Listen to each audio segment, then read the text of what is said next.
هلو يا بنات، صباح الخير والعافية والستر والسلامة وراحة البال. صباح الخير، شلونكم؟ إن شاء الله كلكم بخير وصحة وسلامة. اللهم صل على محمد وآل محمد. حبايبي، اليوم جيتكم بفيديو جديد وحلو يخبل ويفيد كل البنات والله. يعني خاصة اللي يريد يسوي والخبز الصاج يعني غالي عليه. ها يعني والله فالسهل، يعني تريد تسوينه قبل بيوم أحسن لك، مو بنفس اليوم جاي تسوين. يعني اليوم الغدا وهاي مثلا عندك فراغ أسويه وأضمه بالثلاجة، ما عليه أي شي، ثاني يوم أطلعه وأسوي.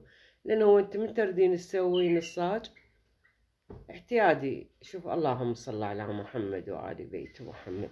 شوفوا هسه أنا سويت صدر دجاج وبتيتة، كمية انتم تاكلوها وليش قد تكفيكم.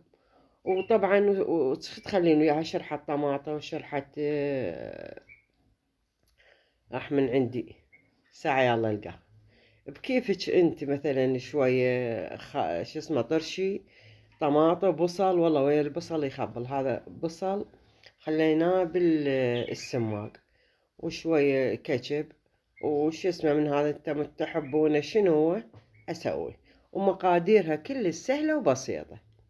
والله هسه سويته شنو، بس عجينة يعني عادية، خمرة لا خمرة ماكو، أقول ملح وشكر بس. والله إذا عجنتوها بقلاص حليب تخبل.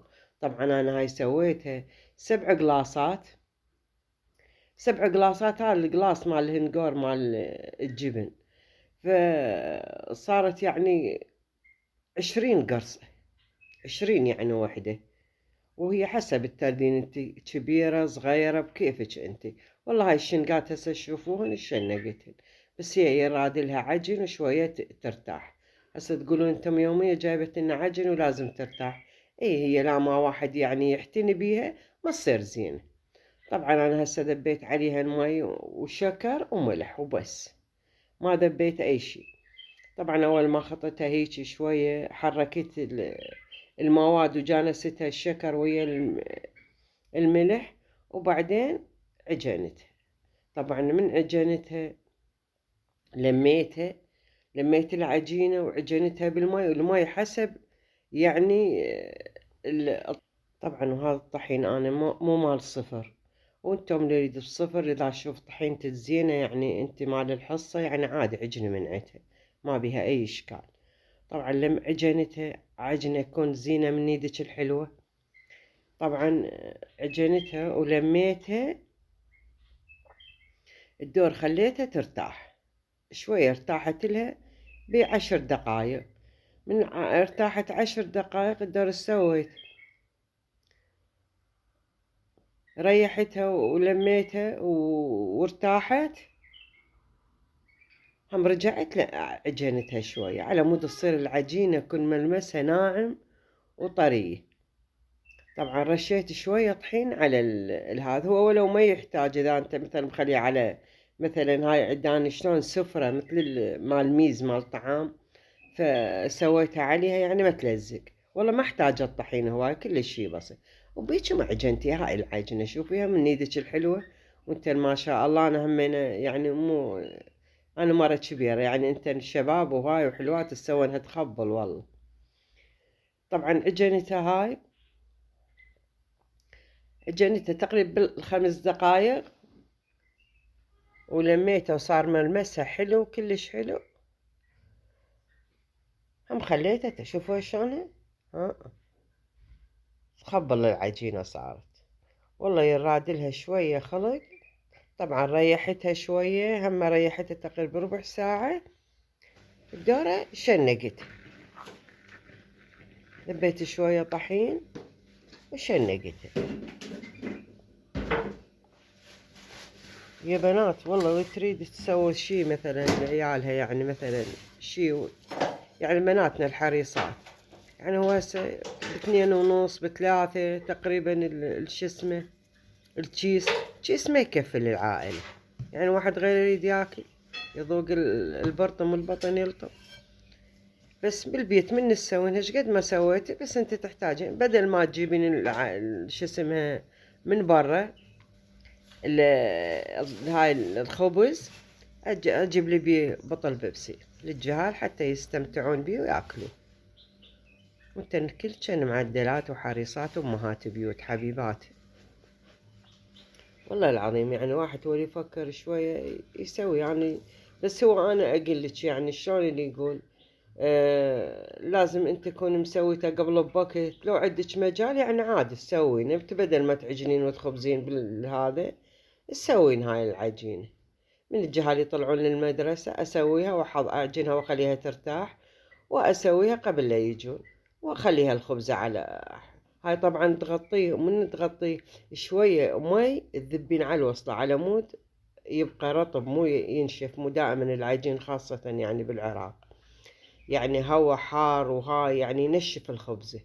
فإذا شوية طرية يعني متبللين الوصلة حتى على مود تبقى طرية، ما تبقى شو اسمه. لان انت شنو شنقتها بطحين وراح تذبين شوية همينة طحين عليها من تفرشيها يعني من تمديها. طبعا انا مديتها بالشيبك وبعدين سويتها بيدي وصارت كلش ضعيفة ورقيقة، والله فد نوب ضعيفة يعني نفس البسوق. حتى كلهم تعجبوا علي يعني قالوا هاي اول مرة والله ناكله اطيب من ذاك. واذا عجنتيها بحليب يعني قلاص حليب تخلين وياها، تخلين بيضة بس بدون خمرة، والله العظيم تطلع الطعم مالها في الشي. قلاص حليب قلاصين حسب الكمية اللي عندكم وحسب إمكانيته واحد، يعني تصير همينة خبزة كلش طيبة. وتصير يعني شلون ترفة تصير يعني بالأكل. انت بعدين من تردين همين تسويها يعني من بعد ما تخلين بيها الحشوة وتردين تحميها مش تكبسيها. احنا كانت عندنا كابسة بس الكابسة عطلت. شلعنا مال الكابسة ونخليها على الطباخ ونكبسها على الطباخ يعني بسهولة. ما بيش بطاوة تكبسيها، مو شرط إلا كابسة. تخلين الحشوة بيها وتضغطيها تنكبس بعد ما تنحى. وانت بكيفك بعد شو تحطين بيها، حطي بيها حشوة. والله تخلين جبن، تخلين بيها أي شي الجهال لفات. هم الجهال يشيلون القلب والله خاصة بالمدارس. شوفي شلون فتحتها. طبعا سويت له مخبازة صغيرة مو مخبازة الكبيرة على قد الطاوة على مود أخليها بيها. والله صارت تخبل. والله احنا قبل كانت هاي الاشياء ما نعرفها ما مسوياتها ان امهاتنا والله العظيم. هسه احنا نشوف ونسوي. هاي شوفوها خليتها. شوفوا من تفتح العجينة ضمن اول ما تحطيها تبلليها وتضربيها بالطاوة يعني تصير فقاعات. من تصير فقاعات يعني نجاح العجين. بس انا هاي اول وحدة والله شنو خليتها الطاوة حامية وصارت يعني استوت حيل زايد. بس أنا لا والله البقية كلهن صار اني خبر تعيبين علي لان هدومي بدها مرطحين. شوفوها راسا قلت لهم هاي حصة انا اكلها. انا احب الشي مقسب وهيجي. والله صارت تخبل. والله مرة ثانية راح اعجنها بحليب. اكو بنية هم قالت لي، قالت والله خالة ليش ما طلعتي لنا العجينة مال العيش المصري. والله إن شاء الله مرة ثانية أطلع لكم إياها بس العجينة فيديو صغير وقصير. هو طبعا الفيديو ذا سويتي يعني طويل من يشاهده. هسه أنا هذا طويل وما أدري شاهدوه كله لو ما شاهدوه. ولا وصلتوا لهنا لا تنسوني باللايك والاشتراك ودعم للقناة. اللايك أهم شي. هسه والله الفيديو اللي قبله سويته يعني ما شاء الله مشاهدات زينة بس لايكات ماكو. لو لايكات كان صعد الفيديو. وأرجو منكم المساعدة من عندكم اللايك اللايك اللايك. والله هو شيء بسيط يعني انتم ما مثلا متى تخسرون في الشيء. هو اللايك بلاش، هو يصعد الفيديو. طبعا وهاي العجينة شوفوها شلون صارت الخبزة. والله سويتها يعني ما قلتلكم صارت 20 قطعة وتخبل صارت. والله أنا شنو مرات أروح ما ألقاه. شو أجيب العيش السوري. العيش السوري يعني الاثنين والثلاثاء يعني بايت كل 3 أيام يلا يجيبون مرة، فيصير يابس ومو طيب مو طيب أبد والله. فقلت خلنا أجرب هاي التجربة. أنا أصلا من جيت أسوي قلت أيدا أجربه، إذا نجح عندي أطلع بالقناة، إذا ما نجح عندي ما أطلع. شوف هاي شوية بنقطع أبخليها شوية وين، هيك أبللها. ها، على مود تلزق وتصير من تضربين الطاوة تصير فقاعات ويها، وتبلليها هواي قليل. شوف والله هيجي ثواني ثواني يعني تحطيها من هنا وتشيليها من هنا، يعني ما تتعب. بس أنا شنو انتم البنات يا بنات شنو من تردن نسوين الهاي يعني شنقنهن وريحنهن ومدنهن وخلن بيناتهن يعني شوية طحين على مود لا تلزق وحدة بالثانية، أو على وصلة وتغطيها.